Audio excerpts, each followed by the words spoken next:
Masret Betsa, Daf Tedvav, et nous commençons à la 7e ligne, Aval lo sandal amesumar. Nous avons vu dans la Mishnah qu'on ne peut pas tout envoyer à son ami pendant Yom Tov, on ne peut envoyer que ce qui peut être porté, ce qu'on peut en profiter, toute chose qu'on peut en profiter Yom Tov, comme nous allons voir dans la Gemara. Et dans la Mishnah, c'est marqué qu'on ne peut pas envoyer une sandale à Mesumar qui a des clous. Pourquoi? Sandale à Mesumar, Maïtama, demande la Gemara, pourquoi on ne peut pas l'envoyer, puisqu'après tout c'est une sandale, une chaussure, on peut la porter.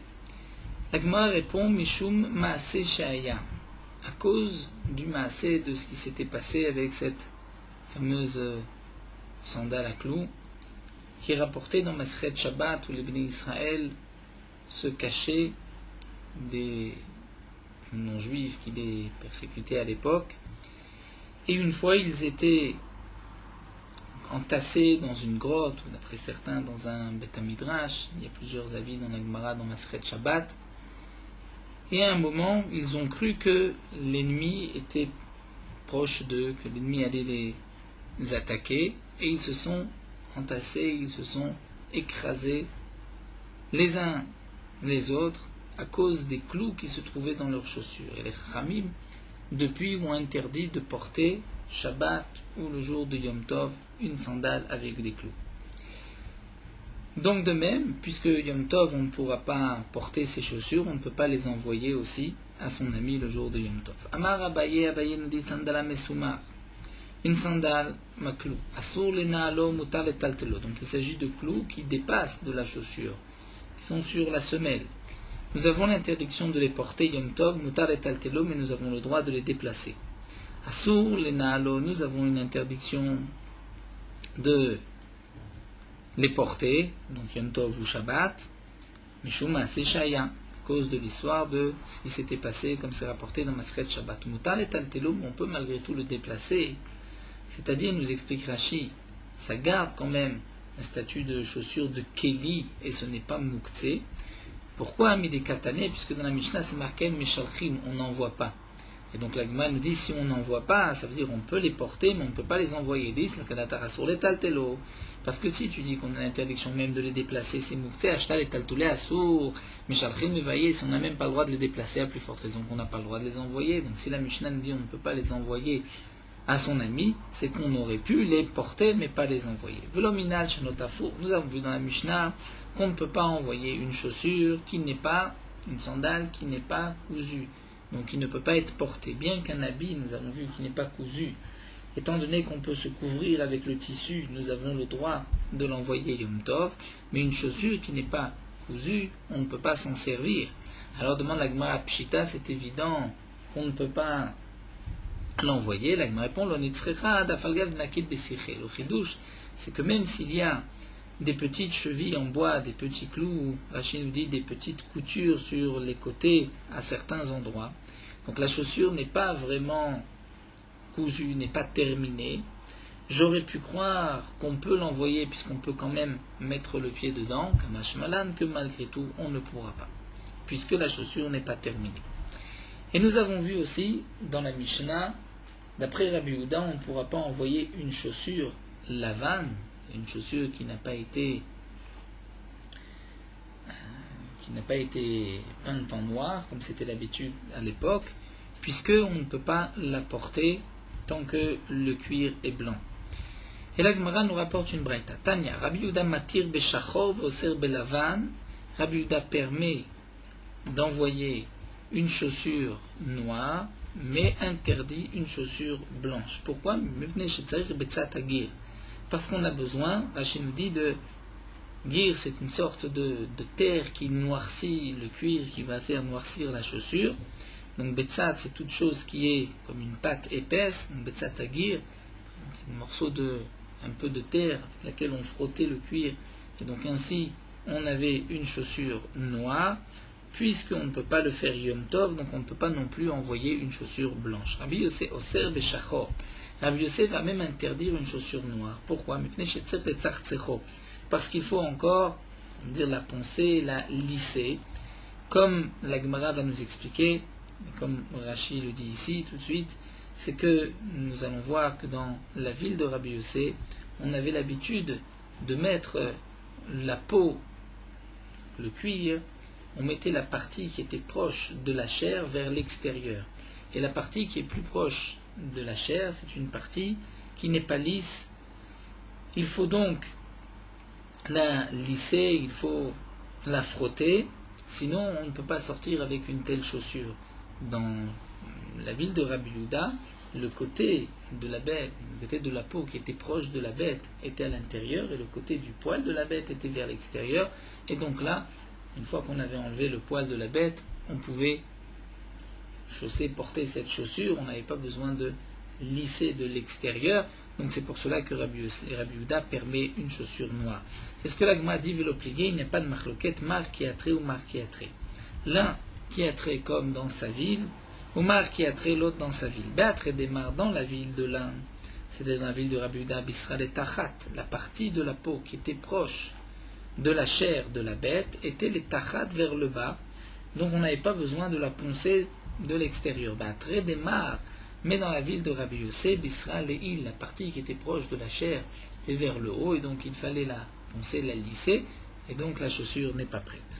Et nous avons vu dans la Mishnah, Zé Aklal, voici la règle, Kol Shineotim Bo Be Yom Tov, tout ce qu'on peut en profiter Yom Tov, on pourra aussi l'envoyer Yom Tov. Rav Sheshat nous dit l'Agma, Shari Leoule Rabbanan a permis aux Chachamim les Shidoré Tfilin d'envoyer des Tfilin, Be Yomatava, le jour de Yom Tov. Bien que les Tfilin, on ne peut pas les porter le Yom Tov, puisque comme la Gemara expliqué dans Masechet Yeruvin,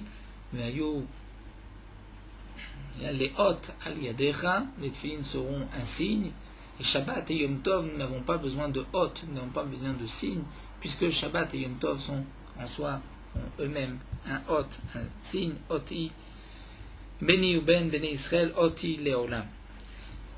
Donc on voit que Rav Sheshat a permis aux Chachamim d'envoyer des tefillin, bien que les tefillin, on ne peut pas les porter. Amar le Abaye Vanantman. Donc Abaye s'étonne, et pourtant nous avons vu dans la Mishnah Kol Shinotim Bo Be Yom Tov Mishalchim Oto. Tout ce qu'on peut en tirer profit, on peut porter Yom Tov, on peut aussi l'envoyer. Et les tefillin, on ne peut pas les porter Yom Tov. Alors, Rav Sheshat répond à Chikama. Voici en vérité ce que la Mishnah a voulu dire. Dans la Mishnah, lorsqu'on lit les mots de la Mishnah, on voit Kol Shinotim Bo Be Yom Tov Mishalchim Oto. On peut mettre la virgule à deux endroits. Ou bien on peut dire Kol Shineo Timbo, toute chose qu'on peut en profiter. Be Yom Tov, quand Yom Tov. Donc on met la virgule après Yom Tov. Mais Shalchin Oto, on peut l'envoyer Yom Tov aussi. Ou bien on peut lire Kol Shineo Timbo, toute chose qu'on peut en profiter, quand même un jour de semaine. Eh bien Be Yom Tov, Shalchin Oto, on peut l'envoyer Yom Tov. Eh bien c'est ce que Rav Sheshat répond. Achika Amar, voici ce que le Tana a dit. Kol Shineo Timbo, virgule, quand, Bechol, c'est-à-dire tout ce qu'on peut en profiter, on peut les porter comme des tfilin, c'est un keli, on peut le porter un jour de semaine, bien Meshalchin, Oto Be Yom Tov, on peut aussi l'envoyer Yom Tov, même si on ne peut pas le porter aujourd'hui. C'est une question sur la sandale. Rashi soulève le problème de la sandale, c'est que la sandale, on ne peut pas la porter Shabbat, puisque la Xéra était de porter des chaussures à clous Shabbat. Un jour de semaine, on peut porter une sandale. Donc si c'est ainsi, comment se fait-il que Yom Tov, on ne peut pas envoyer une sandale, d'après cette règle de Rav Sheshat? Et la Rashi répond, c'est interdit pour ne pas qu'on vienne dire que, puisque les Chachamim m'ont permis d'envoyer cette sandale, c'est qu'on peut aussi la porter Yom Tov. Donc peut-être il est bon de préciser que lorsqu'on dit on envoie une chaussure ou une sandale, il s'agit d'une paire de chaussures, une paire de sandales, même dans une boîte, qu'on ne pourra peut-être pas porter aujourd'hui, mais qu'on pourra porter après la fête. Donc ici Rav Sheshat répond, étant donné que les tefillin, on peut les porter en jour de semaine, donc même Yom Tov, on peut les envoyer. Amar Abaye nous dit tefillin, les tefillin, où il va tous les yadan, puisque les tefillin sont venus à nos mains, c'est-à-dire nous sommes dans la sougia des tefillin, eh bien, Nima Beumilta, on va donner une halakha à propos des tefillin. Hayaba Baderech, un homme qui vendredi après-midi, proche de Shabbat, est en chemin, Vetfilin Berosho, il a les tefillin sur sa tête. puisqu'à l'époque, n'oublions pas qu'on mettait les tefilin toute la journée. Tefilin berosho, veshaka alav achama. Et le soleil commence à se coucher. Donc Shabbat rentre et il ne peut pas mettre les tefilin Shabbat. Donc, il ne peut pas non plus laisser les tefilin là où il se trouve. Il n'est pas encore arrivé à destination. Que va-t-il faire? Maniach yado alehem. Il va poser sa main sur ces tefilin pour les cacher, pour ne pas qu'on voit, tiens, cet homme-là porte des tefilin Shabbat. Mais ad shemagia les beto. Jusqu'au moment où il arrive chez lui. Lorsqu'il arrive chez lui, il enlèvera les tefilin et il les posera dans un endroit sûr. Haya yoshev bet hamidrash, ou de même, quelqu'un qui est assis dans un bet hamidrash. Et Rashi nous dit, les maisons d'études à l'époque étaient dans les champs et on ne pouvait rien laisser à l'intérieur puisqu'il y avait des risques de vol. Donc il doit ramener les tefilin dans la ville. Les tefilin berosho, il a les tefilin sur la tête, vekidesh halav hayom, et le Shabbat est rentré. Maniach yado alehem, il posera sa main dessus, atchemagia les beto, jusqu'au moment où il rentre chez lui. Et Rachid nous explique, étant donné qu'on est habillé de cette tefilin derrière malbouche, donc les Chachamim lui ont permis de rentrer, c'est comme dit Rachid, une avara qui est la charia, c'est-à-dire on ne porte pas vraiment les tefilin puisque on est habillé des tefilin, et puisque sinon les tefilin risquent d'être déshonorés, d'être jetés, souillés, comme nous verrons par la suite. Donc les Chachamim nous ont permis de les rentrer. Netiv Ravuna Beri de Ravika, mais Ravuna, le fils de Ravika, va objecter d'une braïta, où on va voir dans la braïta qu'on ne peut pas ramener les tefilin jusqu'à la maison, mais jusqu'au premier endroit sûr, comme nous allons voir. Si quelqu'un est en chemin, il y a les tefilin sur la tête et qu'il est shalavayom et que la nuit est tombée, le Shabbat rentre, manière yado alem, il posera sa main dessus, atchimagia le baït asamour le choma. Jusqu'au moment où il va arriver, jusqu'à la première maison, plutôt, jusqu'à la première maison qui se trouve proche de la muraille de la ville, et il posera cette tefilin dans cette maison. S'il est assis dans Bet Midrash et que Shabbat est rentré, manière yado alehem, il posera ses mains dessus, jusqu'à ce qu'il arrive à la maison qui est la plus proche du Bet Midrash, donc un endroit sûr, mais il ne pourra pas les ramener chez lui. Donc ici, Ravuna pose une question à Abaye, tu dis qu'il peut les ramener chez lui. Là on voit qu'il ne peut pas les ramener chez lui, il les mettra dans le premier endroit sûr. Lokasha, l'Agma répond. Tout dépend. Ademenatre, adelomenatra. Tout dépend si l'endroit où il va poser ses tefilin, est-ce que c'est un endroit qui peut être gardé ou pas. S'il a un endroit gardé, il peut les poser. Si c'est un endroit qui n'est pas gardé, il devra même les ramener chez lui. Mais demande l'Agmaï de l'Omenatra, si la première maison, c'est un endroit qui n'est pas sûr, et donc on te permet de les ramener chez toi, alors Maïre Berosho, demande l'Agma pourquoi on parle d'un cas où il a les tefilines sur la tête. Afilo Martan Be'arana, mais même ces tefilines sont par terre. Quelqu'un trouve des tefilines dans la rue, et ces tefilines se trouvent dans un endroit qui n'est pas sûr, eh bien on a le droit de prendre les tefilines, de les mettre, de les porter, donc sur soi, derrière malbouche, et de les ramener dans un endroit sûr. Des atnan, comme nous avons enseigné dans Shabbat, Amotse tefilin, quelqu'un qui trouve des tefilines, donc même plusieurs paires de tefilin, machnisan zoug zoug, il pourra les rentrer paire après paire. Le tefilin de la main, le tefilin de la tête, c'est une paire, il pourra mettre une paire, rentrer, et ensuite revenir, remettre une autre et les ramener. Pourquoi ? Parce que les tefilin ne sont pas dans un endroit sûr, les tefilin sont posés par terre, on pourra les ramener. Les tefilin qu'on a trouvés dans les champs, on pourra les ramener dans la ville. Donc la Gemara pose ici la question suivante, pourquoi parler de quelqu'un qui porte les tefilin, même s'il les a trouvés par terre, il pourra les ramener, puisqu'il est dans un endroit qui n'est pas un endroit sûr. Alors la Gemara répond, l'okashia, il n'y a pas de contradiction, tout dépend. Hadamenatre machmat genave ou machat klave, hadamenatre machat klave ou mantre machat genave.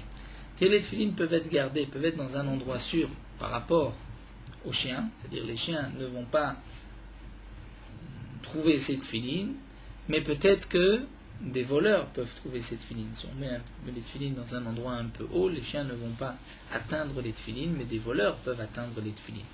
Donc on va répondre ainsi. Peut-être qu'on pourrait suivre la girsa du Maharam, porter sur le côté ou en haut d'après les Gemarot, et de dire, dans un cas tout dépend.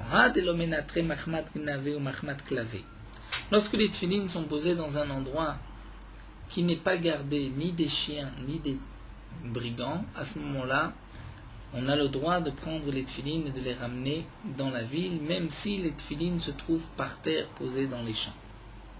Mais si on est dans un endroit, c'est-à-dire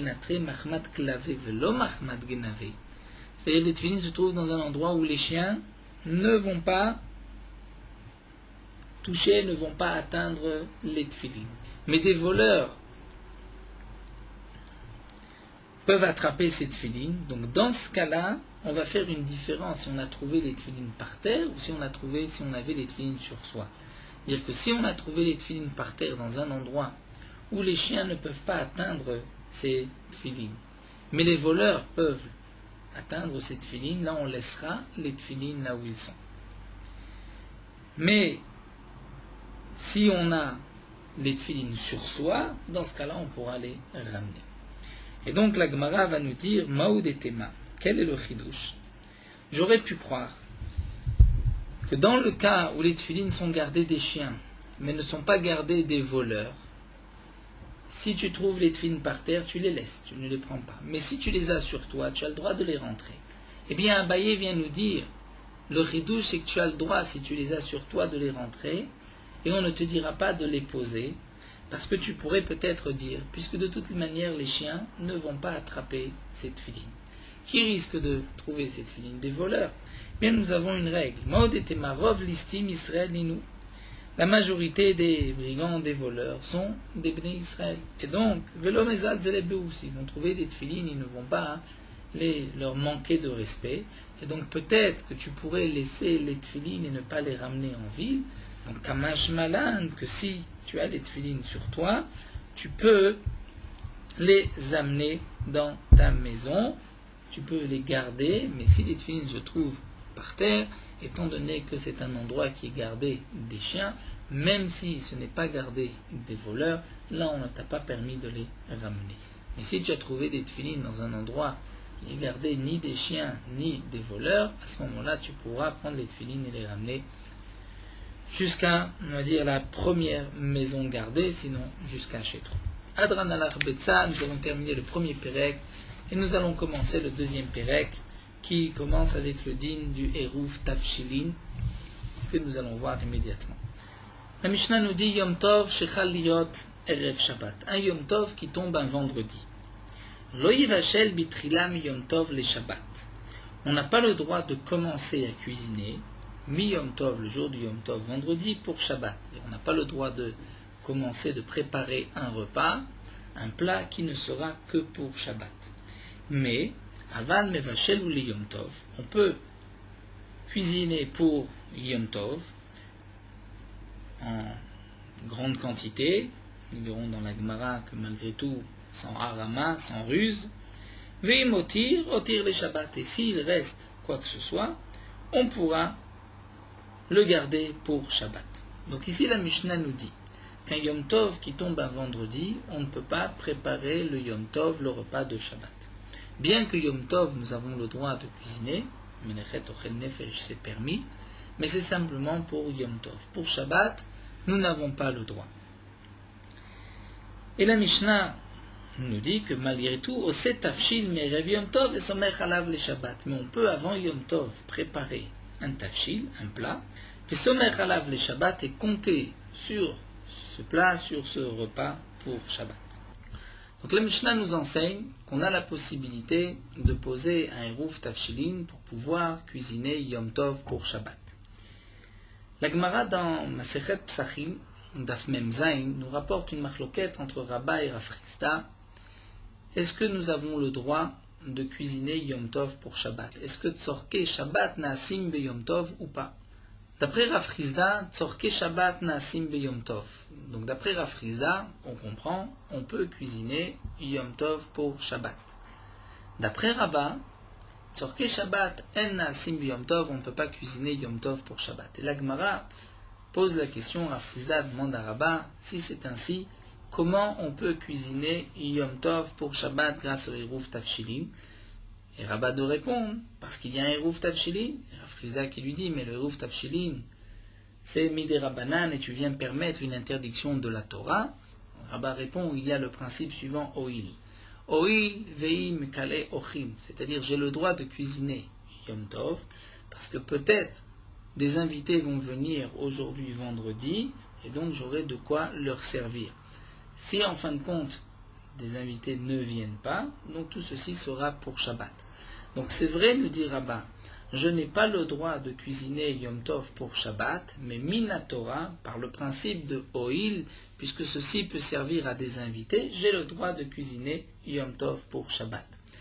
Donc si c'est ainsi, d'ailleurs la Shita de Ran et du Ramban, qu'on est possède comme Rabat, donc on ne peut pas cuisiner Yom Tov pour Shabbat, si ce n'est grâce à ce principe de Oil, puisque peut-être des invités vont pouvoir profiter de ce que je vais préparer. Mais à condition, bien sûr, de pouvoir terminer la cuisson avant Shabbat.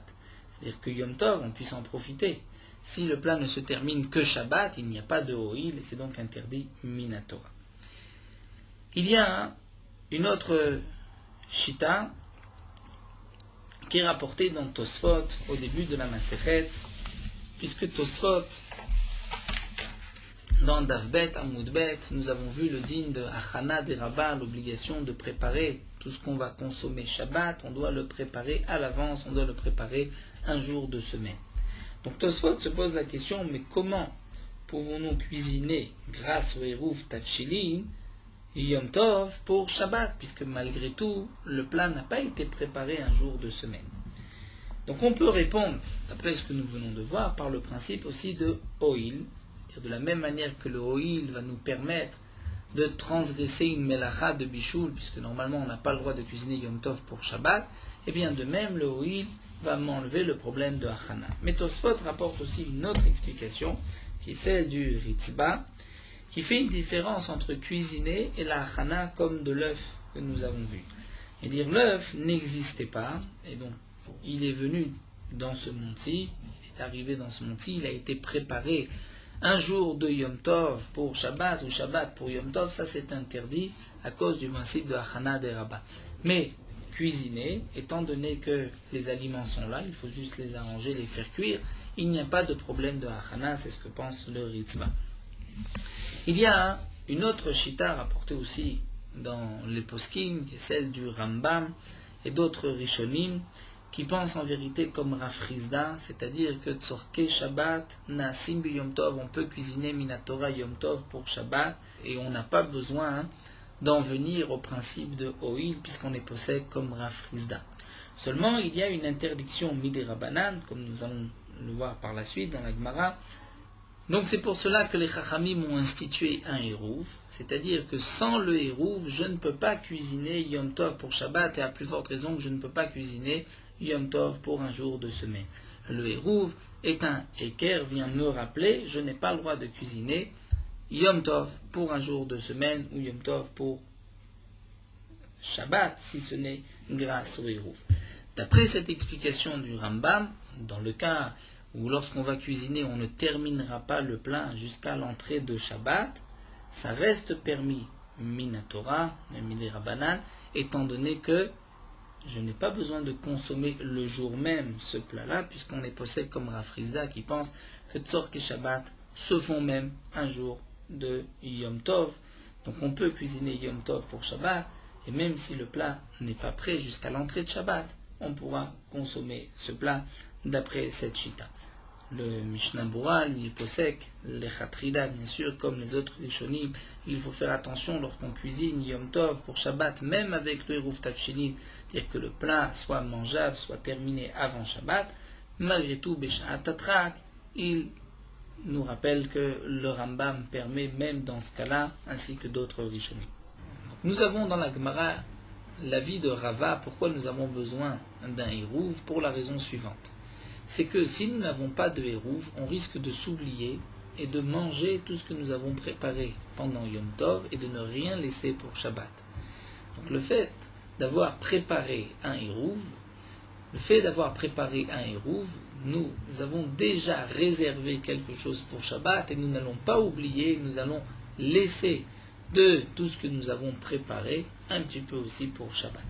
Rav Ashi va donner une autre explication. Rav Ashi va nous dire, si on permet, comme nous l'avons vu, de cuisiner Yom Tov pour Shabbat, les gens vont penser qu'on pourra même cuisiner Yom Tov pour un jour de semaine.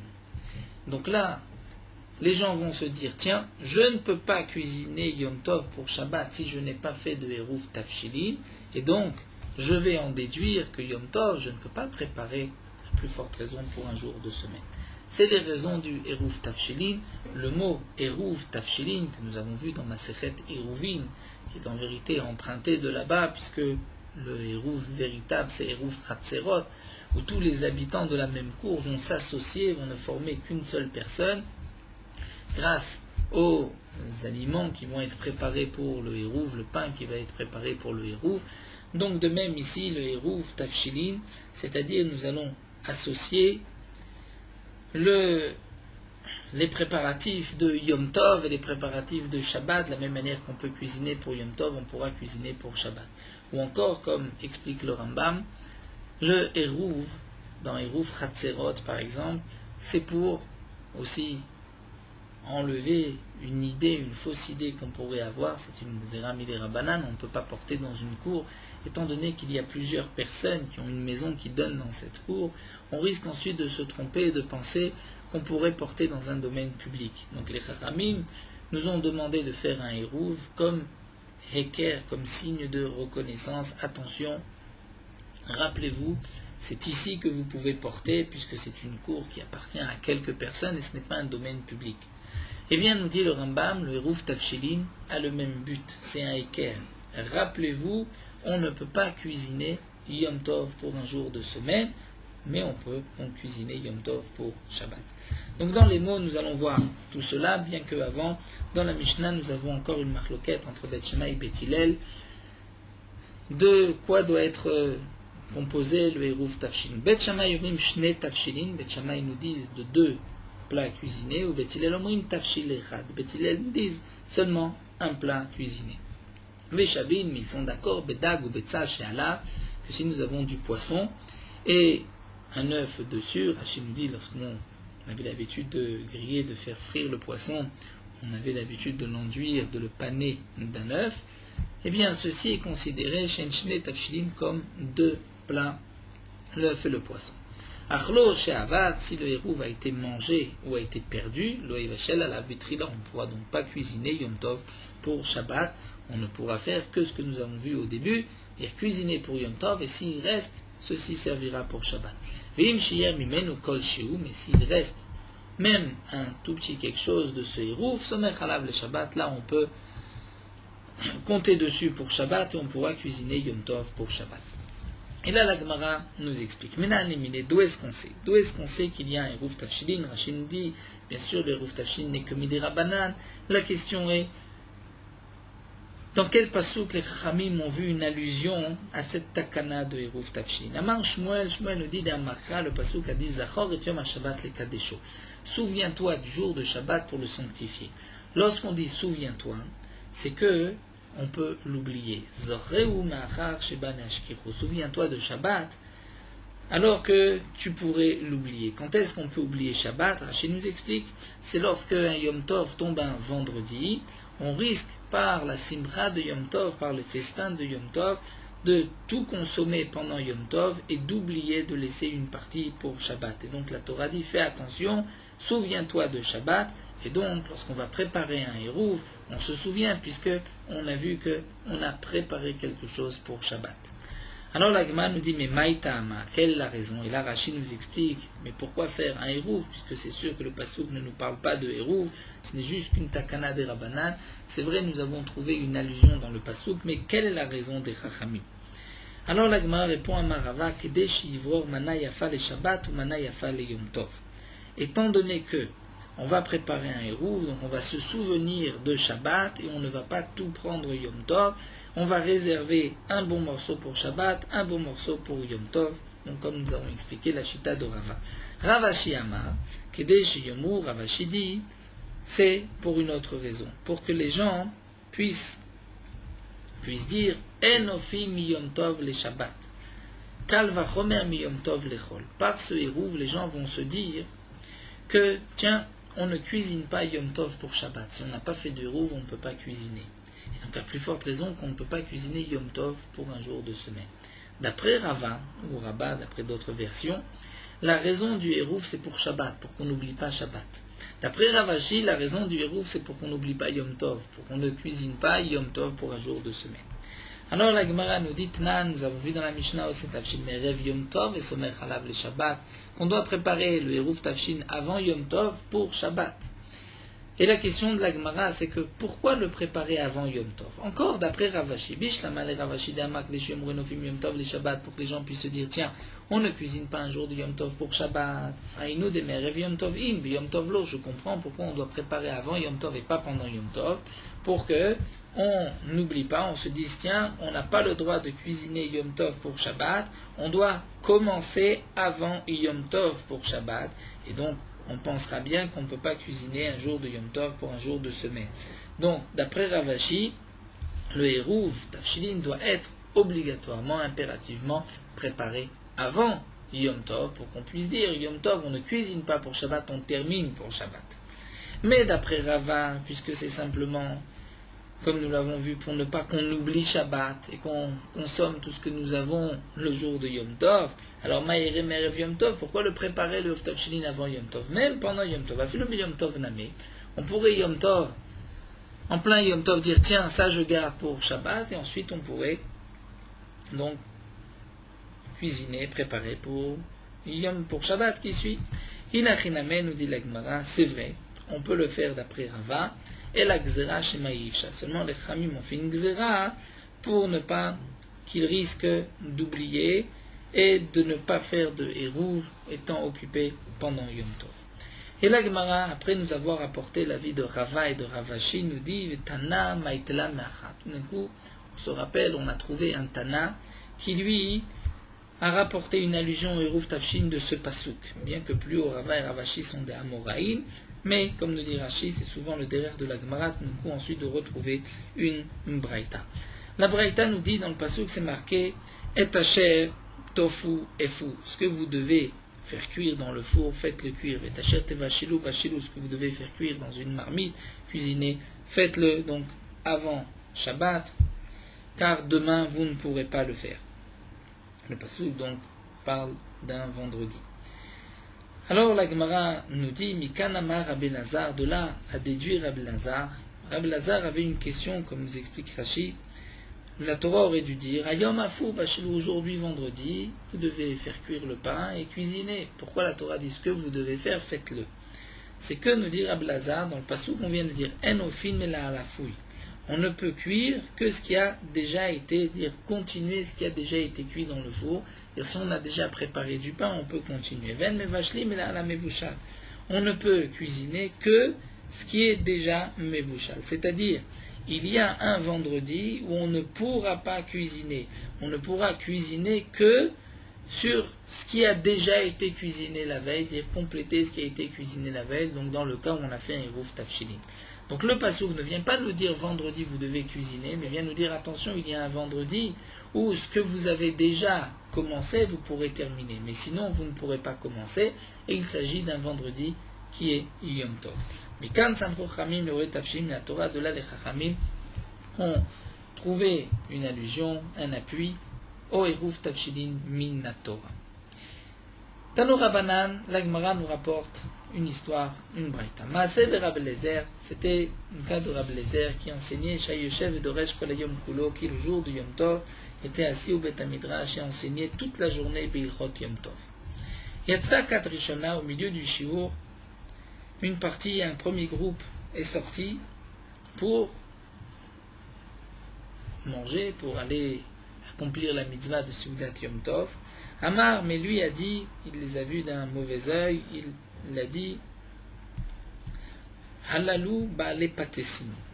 Eux sont des gens qui ont préparé d'énormes tonneaux de sorte de vin, de liqueur, qui sont pressés d'aller manger, festoyer, et qui n'ont pas l'intention de se fatiguer et d'écouter encore un peu de Torah. Lorsqu'ensuite Kachni, un deuxième groupe, s'est levé, là il a dit à la loup chaviot. Eux ont préparé des tonneaux, pas des grandes citernes, mais des tonneaux.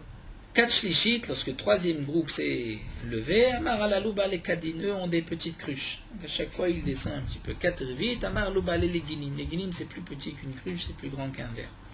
4 amishit, Amar à la loup les kosot. Eux ont préparé des verres, ils vont maintenant festoyer. Et Trilo Katchishit la tête, lorsque le sixième groupe a commencé à se lever, Amar il a dit à la loup les meira. Eux sont des gens qui méritent la malédiction, puisqu'ils s'en vont maintenant. Ou d'après le Harour et Rabbeinu Hananel, Balé Meira signifie eux n'ont rien gagné. Ils n'ont ni Torah, ni ils ont pu festoyer puisqu'ils sont partis très tard. Natan enav betalmidim, mais à ce moment-là, il a regardé les élèves qui restaient. Et les élèves qui restaient ont mal compris ce regard et trilupnem mishtanim. Leur visage a changé. Rashi nous explique, ils ont peut-être pensé que le Beth Midrash devait se terminer, il devait sortir, et que eux tardaient, au contraire, il fallait déjà sortir.